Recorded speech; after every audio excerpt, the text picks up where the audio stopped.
Vous êtes sur la chaîne 2, vous avez raison et c'est l'heure de vous informer. Infocité, le journal de l'info de proximité sur la 95.2. Au sommaire de cette édition, la foire artisanale et agricole Ségouar a ouvert ses portes ce mardi 4 février 2025. Plus de 350 000 festivaliers sont attendus pour l'occasion dans la capitale des Balanzans. Nous y reviendrons au cours de cette édition avec notre envoyé spécial. Dans le dossier du jour, nous vous amenons dans un tout nouveau quartier appelé Kobalakura. Il est situé dans la commune de Baguineda, précisément dans la région du Koulikoro. Vous entendrez le témoignage du chef de village et celui des habitants sur le quartier à suivre. Et enfin, Infocité, c'est aussi l'indispensable tour d'horizon de l'actualité internationale. Et elle sera développée ici même en direct dans ces studios par Ibrahima Souri Traoré. Voilà pour le sommaire, tout de suite l'essentiel. Jeudi 6 février 2025, mesdames et messieurs, bonjour à toutes et à tous, ravi de vous retrouver et soyez les bienvenus dans cette édition présentée par Omar Sissoko et mise en onde par Malik Kansaï. L'Agence des technologies de l'information et de la communication AGETIC tient depuis ce matin la 20e session de son conseil d'administration ici à Bamako. Courant 2024, l'AGETIC a assuré l'entretien et l'extension du réseau intranet à de nouvelles structures, le développement et le déploiement d'applications dans les structures interconnectées, la formation et l'assistance des agents de l'administration.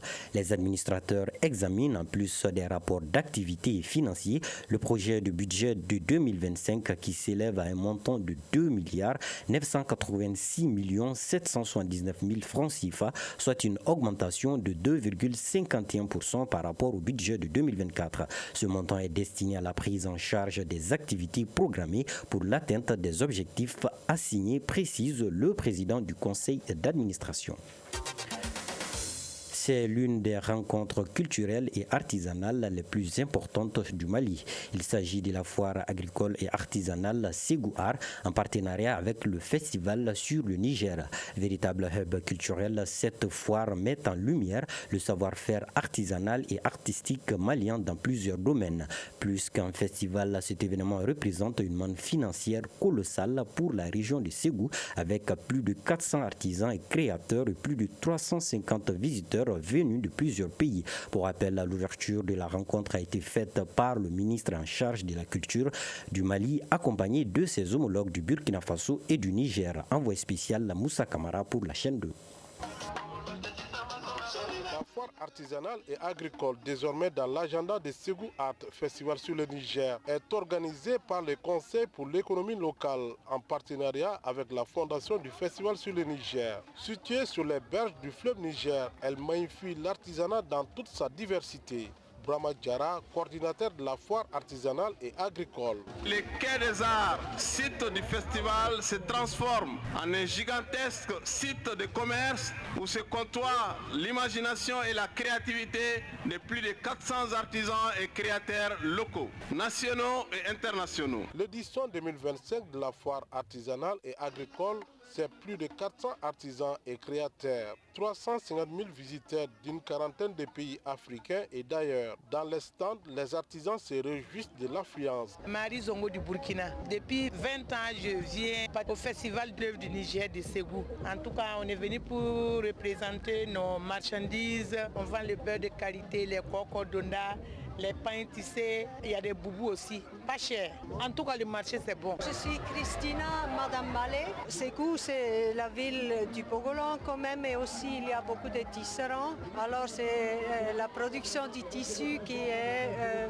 centralisée à Ségou. On a commencé avec les écharpes, ça c'est le numéro 1. Et après on a aussi des habits à porter pour les hommes, les chemises, pour les femmes des t-shirts. Les festivaliers et populations de Ségou saluent et apprécient cette initiative qui sert de trait d'union entre la culture, l'artisanat et l'économie. Maki Garba Niger.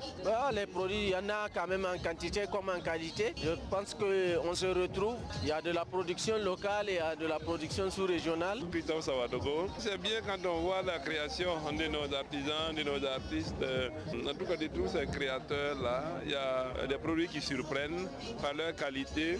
C'est Abou Tandina. C'est la première fois que je viens dans un festival. Avec toutes les difficultés, les prix sont abordables et je suis content aussi. La foire artisanale et agricole reste ici un espace d'échange et de partage d'expériences qui stimule l'innovation et la créativité. Elle se poursuit jusqu'au 9 février prochain. Ségou Moussa Kamara pour la chaîne 2. Oui, vive la culture malienne et vive la foire artisanale de Ségou. Sur un tout autre plan, lancement ce mardi au Palais des Sports Salamatou Maïga du projet de soutien aux familles vulnérables et aux personnes en situation d'handicap par Qatar Charity. L'équipe de la chaîne 2 dirigée par Mamadou Doumbia était présente à cette rencontre caritative. Reportage.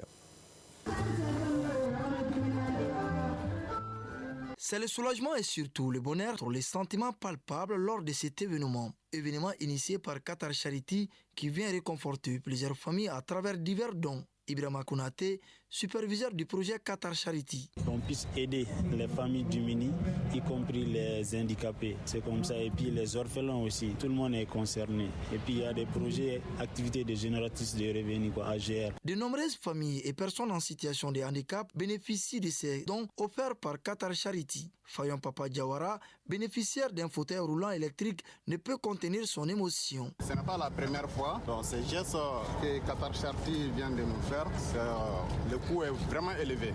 Mais si nous voyons que tous ces biens sont destinés à nous, ça doit nous aider, ça doit nous montrer vraiment que les pays et ses partenaires sont à côté de nous pour remonter les difficultés que nous avons aujourd'hui. Aminata Koulibaly, orpheline. Nous sommes très contents. Grâce à Qatar, on a pu construire une maison. Vraiment, depuis le décès de notre père, on ne fait que nous entretenir, nous vous remercions.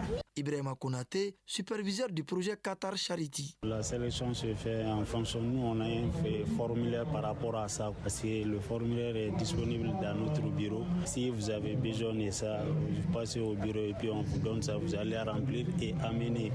En ce moment, nous, on traduit et puis on envoie au Qatar. Les matériels offerts par Qatar Charity permettront aux bénéficiaires de vivre dans de meilleures conditions et pour certains d'acquérir davantage d'indépendance. Grand merci au Royaume du Qatar à travers Qatar Charity. Autre dossier culturel de cette édition.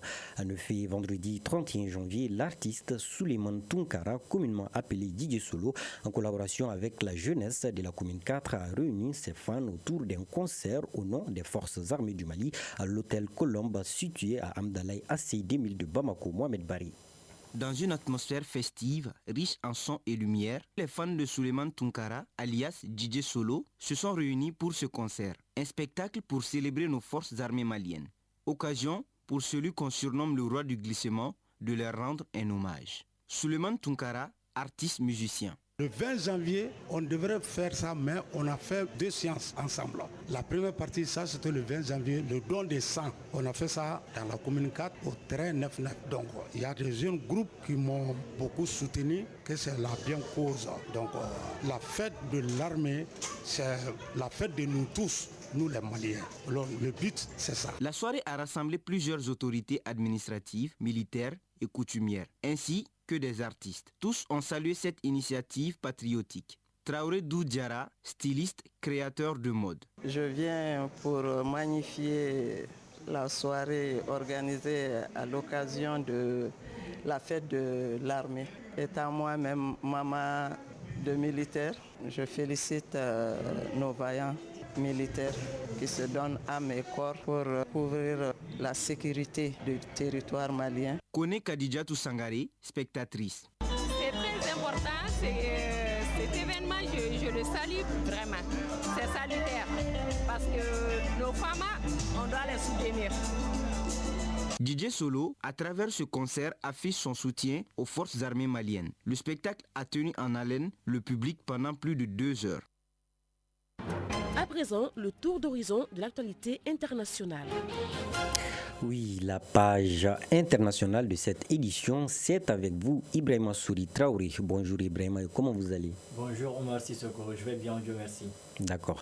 Alors en Côte d'Ivoire, le procureur requiert de lourdes peines contre Damana Pikas, deuxième vice-président du PPACI, un parti d'opposition. Le deuxième vice-président du conseil stratégique politique du parti PPACI, Damana Pikas, n'est pas le seul concerné. Il est avec 4 autres co-accusés. Leur accusation porte notamment sur une atteinte à la défense nationale, un complot contre l'autorité de l'État et une association de malfaiteurs.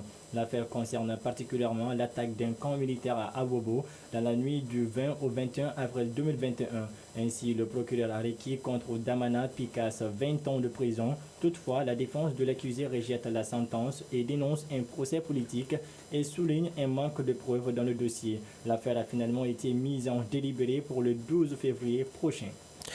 En République démocratique du Congo, mandat d'arrêt international contre Corneille Nangaa, ancien président du CENI. En effet, il est accusé pour son implication dans les massacres du M23 dans les provinces du Nord et Sud de Kivu.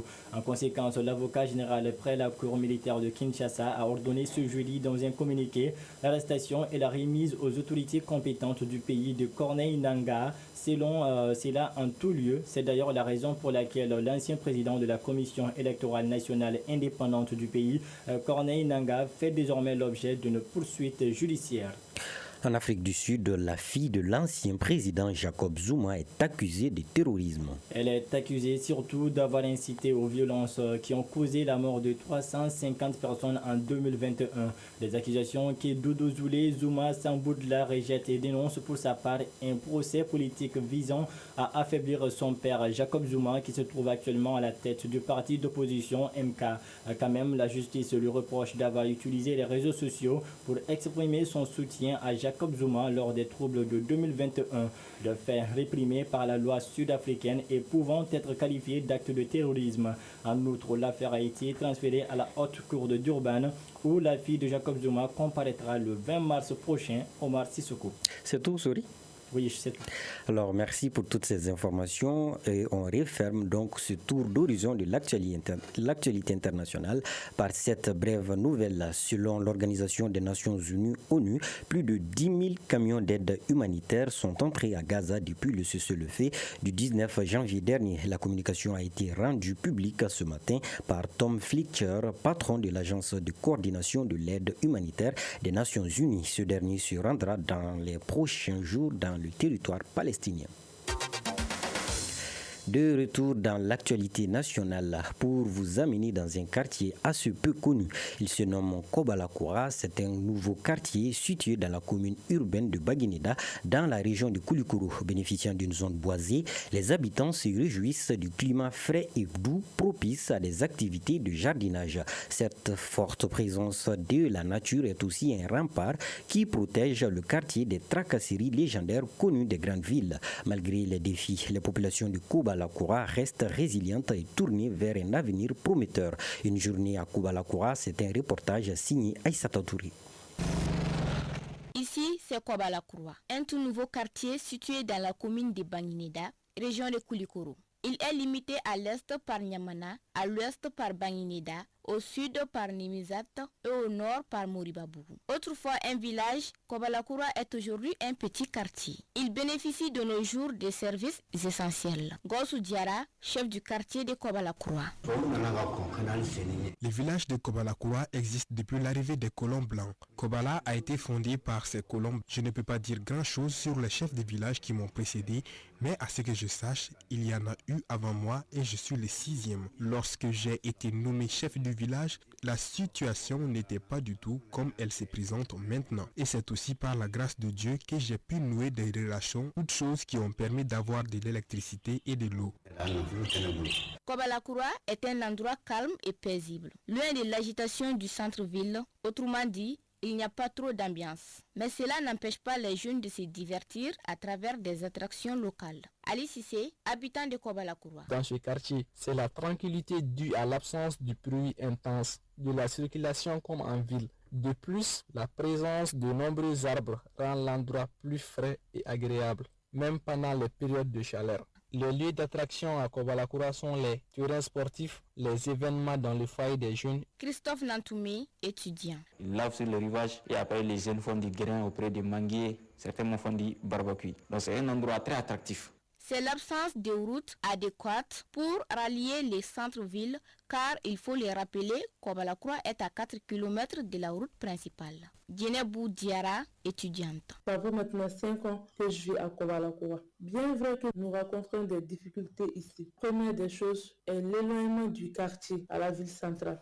Pour atteindre le goudron, il faut un moyen de déplacement très efficace. Qu'à cela ne tienne, les habitants commencent à développer un amour pour leur cher Kobalakura. Salif Guindo, jeune entrepreneur. On est là depuis à peu près 13 ans. On s'est adapté avec l'environnement. J'ai vraiment aimé l'environnement. Grâce à Kobalakura, j'ai réfléchi à des petits jardins. Ça me rapporte un peu quoi en fait. Puisqu'ici, nous étions en ville, il n'y a pas assez d'espace pour faire ce genre de trucs. Donc ici, on a beaucoup d'espace. Kobalakura, entre son attraction calme et ses défis, reste un symbole de résilience et un nid paradisiaque pour ses habitants. Venez y faire un tour.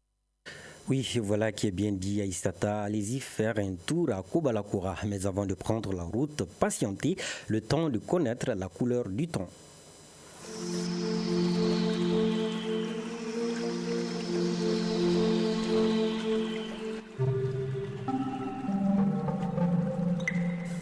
À présent, la couleur du temps avant de boucler cette édition. Actuellement sur Bambakou et environ, le thermomètre affiche 30 degrés Celsius.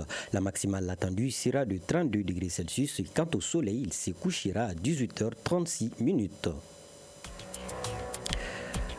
Point final à cette édition présentée par Omar Sissoko et mise en onde par Malik Kansaï. Mise en ligne Badi Touré, réalisation Kouroutou Diara, Djeneba Diara, coordination éditoriale Seydou Traoré, Djefa Diara.